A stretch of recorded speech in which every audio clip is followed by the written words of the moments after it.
Dear Patriots, before the news starts, please subscribe to our patriotic channel by clicking the subscribe button. Give us a thumbs up to this video. Don't forget to leave your opinion below in the comments section. Share the news on Facebook and Twitter so you friends see it. Thank you. Scaramucci just told Trump exactly who the leaker is. And they're hiding in plain sight. Former White House Communications Director Anthony Scaramucci got on The Late Show with Stephen Colbert Monday night and claimed senior strategist Stephen Bannon is a White House leaker. The Mooch worked at the White House for approximately 9 days before being ousted after he was caught giving an expletive-filled rant in which he accused Chief of Staff Reince Priebus of leaking. Priebus was replaced by General John Kelly shortly after. With Priebus gone, Colbert asked who else could be leaking from the White House, saying, "Is it Steve Bannon?" Scaramucci replied, "Well, I've said that. Listen, I've been pretty open about that." Colbert asked again, "Is Steve Bannon a leaker?" Scaramucci again replied, "I said he was. I obviously got caught on tape saying he was, so I have no problem saying that." The Mooch continued, saying that he would fire Bannon if it were up to me. These revelations are huge. Scaramucci is known for his blunt honesty. While he was working in the White House he said, "What I don't like about Washington is people do not let you know how they feel. They're very nice to your face, and then they take a shiv or machete and they stab it in your back. I don't like it. I'm a Wall Street guy, and I'm more of a front-stabbing person." Looks like Bannon just got front-stabbed by the Mooch as he doubles down on his leaking accusations. President Trump's reaction will be one to watch. Axios reported earlier that the president suspects Bannon is behind the recent leaks about National Security Advisor H.R. McMaster. Bannon's time at the White House could very well be numbered. Do you think Bannon is a leaker? Give your comments below. H.T. The Hill.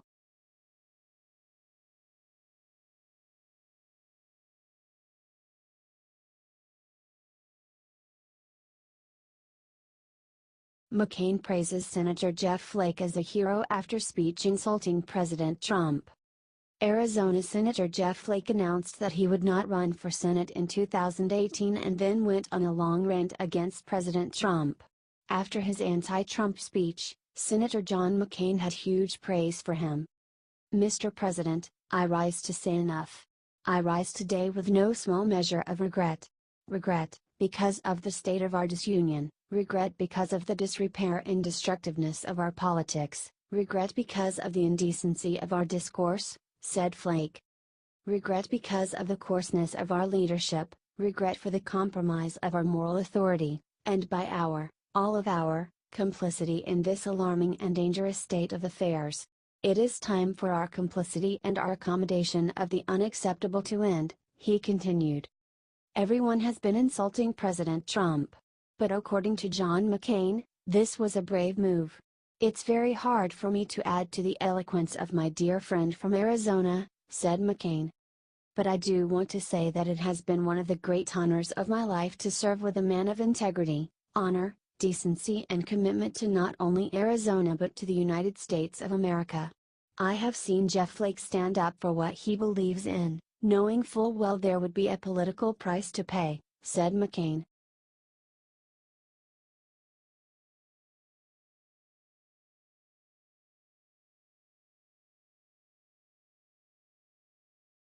CNN's Tapper compares President Trump and Joseph McCarthy. There is something similar. CNN has compared President Trump to all kinds of horrible things: Hitler, Kim Jong-un, ISIS, the KKK, 9/11 and more. However, this time Jake Tapper didn't even give a reason for his crazy comparison. According to him, President Trump is just like Joe McCarthy because of something. "I've been reading a lot about the 50s lately. And there was a period, Joe McCarthy started in the late 40s, his crusade of indecency and smears and lies. And President Trump and Joe McCarthy are very different historical figures, but there is something similar," said Tapper during an interview with Stephen Colbert. "They say, history doesn't repeat itself, but it rhymes. And when you read about that era, Joe McCarthy was doing indecent things and lying, for years and years, with Republican senators, and Democrats, not saying anything. And there were people like Senator Margaret Chase Smith of Maine, and others, who stood on the Senate floor and condemned it, said Tapper. But mostly, people were quiet, and history looks back at that time and says, boy, what a bunch of wuzzes. They were wrong. And I think when Senator Jeff Flake today said that, there's going to be a reckoning.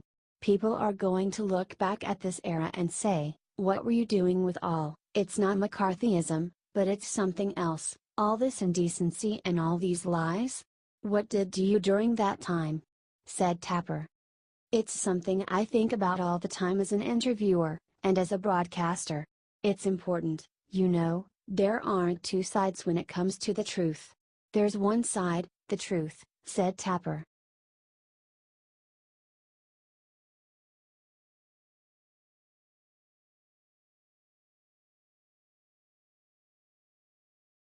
Rioters beware. Liberal protesters are not going to like what Jeff Sessions did seconds ago. Jeff Sessions just sent a clear message to the anti-fascist violent protesters at the event in Charlottesville. The Trump Department of Justice has now requested information about the users of the anti-Trump website called Disrupt20. The web host, DreamHost, says they will not comply with the request to hand over 1.3 million IP addresses of these anti-fascist, neo-socialists. The Disrupt20 website helped organize the very violent mobs in D.C. during the inauguration. Jeff Sessions is working to keep his job. DreamHost is claiming that complying with the request will be going too far.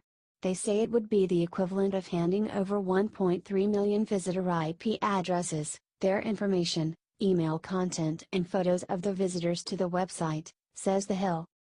That information could be used to identify any individuals who use this site to exercise and express political speech protected under the Constitution's First Amendment, DreamHost wrote in the blog post on Monday. That should be enough to set alarm bells off in anyone's mind. This is so false.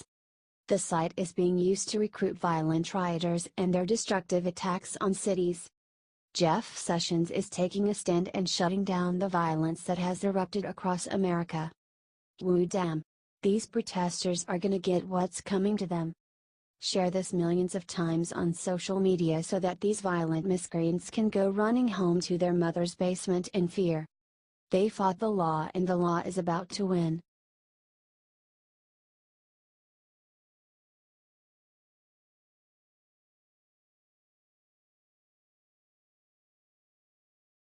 This morning a journalist called Pence racist, so he turned and did something awesome.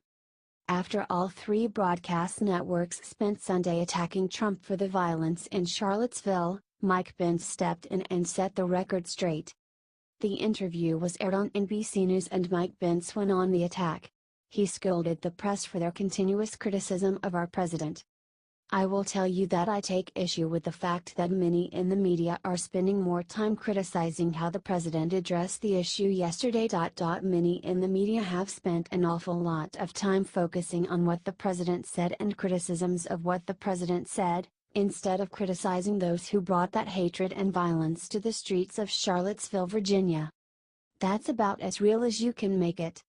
Share this if you think that president did an amazing job managing the another violent crisis in a democratic city. Thanks for reading. There is evil afoot and we need to keep fighting to stop it from consuming our great country.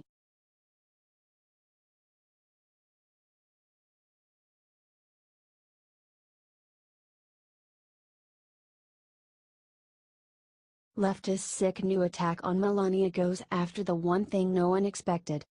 Do you ever just get tired of leftists being mean? This one really takes the cake though, folks, so I hope y'all are sitting down. Newsweek published a piece last week mocking out First Lady Melania Trump and First Daughter Ivanka Trump. Why?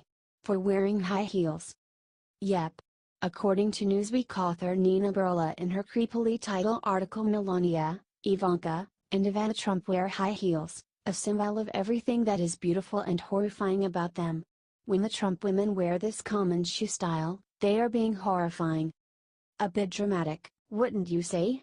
Nothing is too dramatic or hysterical for the left, though. Here's a bit of what she wrote. This one's a doozy. Stiletto pumps are the ultimate test of a certain type of femininity. They signal the taut combination of power and weakness that conservative women must cultivate in order to survive among ideologues who are crafting our tax-free Handmaid's Tale future. Literally, I have no idea how these leftists even come up with these new things to complain about and pick apart. They have way too much time on their hands. Newsweek wasn't the only one to take shots at the First Lady, however.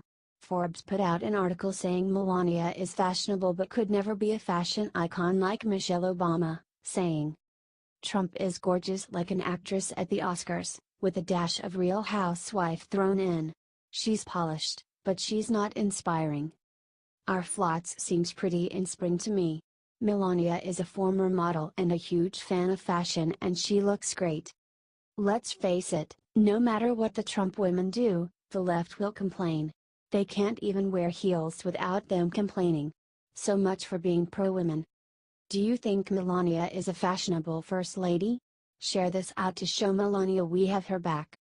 HT Fox News, Forbes,